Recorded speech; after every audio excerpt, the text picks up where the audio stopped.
How one king united Egypt forever. More than 5,000 years ago, Egypt did not exist. The mighty Nile Valley was divided between two rival kingdoms. To the south stood Upper Egypt, a land of powerful rulers, fortified cities, and ambitious warriors. To the north lay Lower Egypt, where the Nile spread into a vast fertile delta filled with farms, trade routes, and growing wealth, thou separated by politics and power. Both peoples shared a common language, similar beliefs, and a deep dependence on the river that sustained their lives.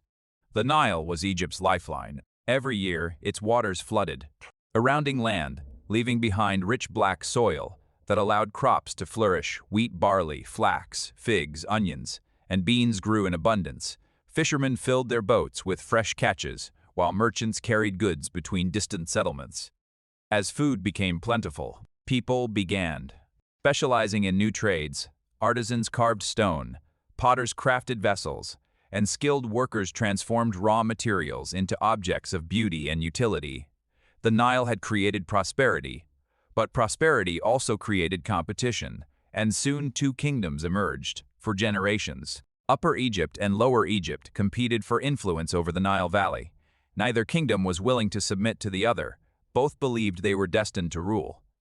Then, a powerful ruler rose in the south. His name was Narmer. Many historians believe Narmer may have been the legendary king later remembered as Menes. The founder of Egypt, Narmer was ambitious. He looked north toward the fertile lands of the delta and saw an opportunity that no ruler before him had achieved.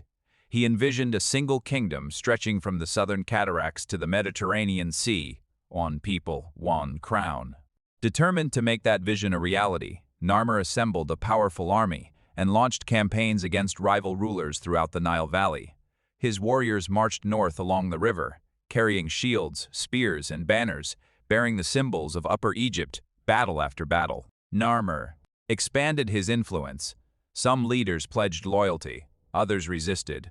Those who stood against him faced the strength of his growing kingdom. Eventually, Narmer achieved what many believed impossible. The two kingdoms were united under a single ruler to symbolize this historic achievement. He adopted a new royal crown.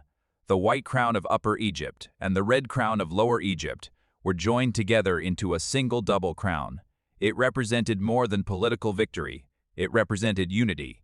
Two lands becoming one to strengthen his authority even further. Narmer embraced divine kingship.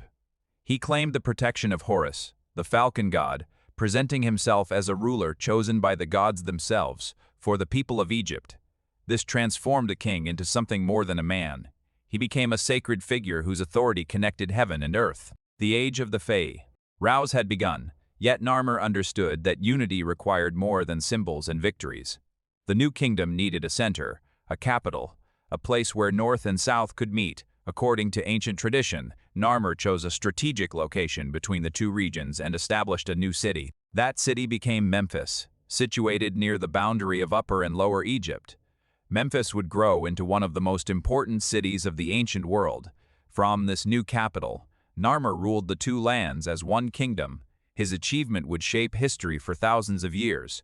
Centuries later, Egyptian civilization would produce colossal temples, magnificent statues, powerful pharaohs, and the legendary pyramids that still stand today. Evidence of Narmer's victory survives in one of Egypt's most famous artifacts, the Narmer palette, discovered thousands of years after his reign. It depicts the king's triumph and remains one of the earliest records of Egypt's unification. For thousands of years, Egypt would stand among the greatest civilizations on earth. Its monuments would outlive empires. Its achievements would inspire generations, and its story would be remembered across the world. But it all began with a single moment, a moment when two rival kingdoms became one, a moment when one king changed history forever, Narmer, the ruler who united the two lands and gave birth to ancient Egypt.